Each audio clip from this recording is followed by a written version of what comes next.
బాగా తెలుసు. ఆ బ్రహ్మంగాడి మాటలు విని అతన్ని అపార్థం చేసుకున్నావు. నిన్న ఆ పొదల చాటుని ఏం జరిగిందో వెళ్ళి చందుని అడుగు. చందు, చందు గారు, ఏంటిందు? మరి ఈ అబ్బాయిని వదిలేశారు, మా ఫ్రెండ్ ఎందుకు నీళ్లలో తోసేశారు? అతను నీ ఫ్రెండా? అవునండి, నేను పెద్ద ఫూల్ని.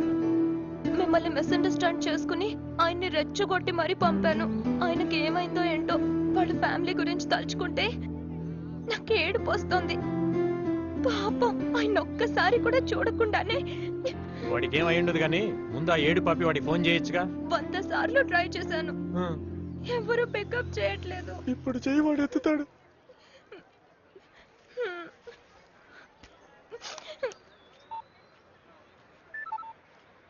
హలో హలో, ఎవరు? నేను ఇందుని. మీరు బతికే ఉన్నారా? ఏ అమ్మా, చచ్చాను అనుకున్నావా? ఏదో దేవుడు దయ వల్ల బతికి బయటపడ్డాను తల్లి. మీరు ఇప్పుడు ఎలా ఉన్నారు? దెబ్బలేమన్నా తగిలాయా? ఏమీ తగలలేదమ్మా, ఒళ్ళంతా హోనం అయిపోతే అలా అడుగుతావేంటమ్మా నంగ నచ్చలాగా. మా తల్లి, నీ ఫ్రెండ్షిప్ వద్దు, నీ సావాసం వద్దు తల్లి, నన్ను వదిలే. హలో చందు, ఆయన బతికే ఉన్నారు. కానీ పాపం చాలా అప్సెట్ గా ఉన్నారు. నేను ఆయన ఇంటికి వెళ్ళి ఒకసారి చూసి. నేను వస్తా. నువ్వా? ఎందుకు? వద్దొద్దు, వాళ్ళ అన్నయ్య పోలీస్ ఆఫీసర్. మళ్ళీ నేను అక్కడ చూస్తే చాలా ప్రాబ్లం అవుతుంది. ఇదంతా నా గురించే కదా జరిగింది, నేను వచ్చి సారీ చెప్తా ఆయనకి. ఓకేనా? అదంతా నేను మేనేజ్ చేస్తా కదా, నువ్వు పద.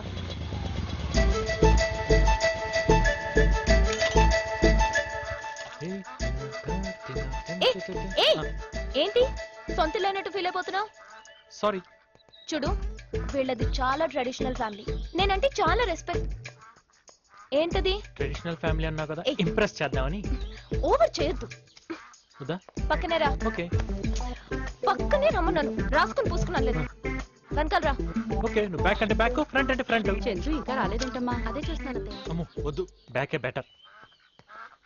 హాయ్ అక్క. ఇందు అత్తయ్య, నేను చెప్పాను కదా ట్రైన్ లో. ఇందు నమస్తే ఆంటీ. నమస్తే. వెనకెవరు? మా చుట్టాలపై.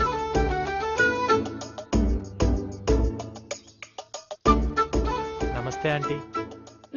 నమస్తే. నమస్తే అండి, రండి లోపలికి వెళ్దాం. ఇల్లు బాగా టేస్ట్ గానే కట్టుకున్నారు. ఏదో లే, ఉన్నంతలో కట్టుకున్నాం. ఆంటీ ఆకలేస్తుంది, తినడానికి సున్నుండలు జంతికలు లాంటి ఏమైనా పెట్టచ్చు కదా. అంత కరెక్ట్ గా ఎలా అడిగావు బాబు, మా ఇంట్లో అవే ఉన్నాయి. అంటే మనలాంటి ట్రెడిషనల్ ఫ్యామిలీలో ఇలాంటివే కదా ఉంటాయి, అందుకని. తెస్తాను, కూర్చో. మీరు కూర్చోండి.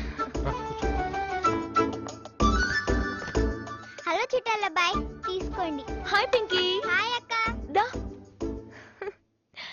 ఇందు సిగ్గుపడబాగా తిను. కావేరి. హాయ్. హాయ్ ఇందు, నువ్వేంట్రా? ఏమండి, ఆయన మన ఇందు వాళ్ళ చుట్టాలబ్బాయి. దొరికాడు. వీడా? వీణేగా మొన్న ఈ టీజింగ్ లో పట్టుకుని బొక్కలో తీసుకున్నా. లేదండి, it's just misunderstanding. Sorry sorry. ఏంటో రియాక్షన్ చేస్తున్నావు? నేనేం చేశాను? మనం వచ్చిన పని ఏంటి, నువ్వు చేస్తుంది ఏంటి ఇక్కడ? ఏమే చిన్నాడు ఎక్కడ? ఇప్పుడు రావాలా? ఇక్కడే ఉన్నావా నాయనా? ఎరా, అసలు నీకేమన్నా బుద్ధి జ్ఞానం ఉందా? కరెంటు బిల్ కట్టడానికి డబ్బులు ఇస్తే వాడు దొబ్బుతావు. నానా నువ్వు నేను చెప్తాను. వాడిని వెనకేసుకురాబట్టే అడ్డగడ్డలు తయారవుతున్నావు. అడ్డగడితే నిలుగొడతా అంటావేంటి? అన్నయ్య ఉన్నాడు కాబట్టి సరిపడి లేకపోతే అసలు ఈ రోజు చంపేస్తావా? చంపక ఏంటి ఉండని, అసలు ఈ రోజు ఏడో చెల్లిపోవాలి. ముస్తి 300 ఇచ్చి 3 కోట్లు ఇచ్చినట్టు బిల్డప్ ఎత్తున్నావు. లేకపోతే కళ్ళు మూసి పడుకుంటా, ఆస్తి మొత్తానికి ఏలు ముద్ర వేయించుకో. నువ్వు చర్ల పర్ల జమీందారువే, జమీందారు మొత్తం నేను లాగేద్దామని. లేడీస్ ఉన్నారు, కొంచెం చూసుకొని మాట్లాడచ్చుగా. ఎవరా కొత్తగా మన ఇంటికి లేడీస్ వచ్చింది? ఈ లేడీ ఎవర్రా? మరి అదే నేను చెప్పేది. చందు ఫ్రెండ్. ముందు చెప్పొచ్చు కదా. చెప్పడు ఇస్తే కదా. సారీ అమ్మాయి, ఏమనుకోక. మాది ఒక చక్కటి lovely family. We father and sons behave like friends. Father and son. ఇదిగో మన ఫ్యామిలీ, మా ఫ్యామిలీ.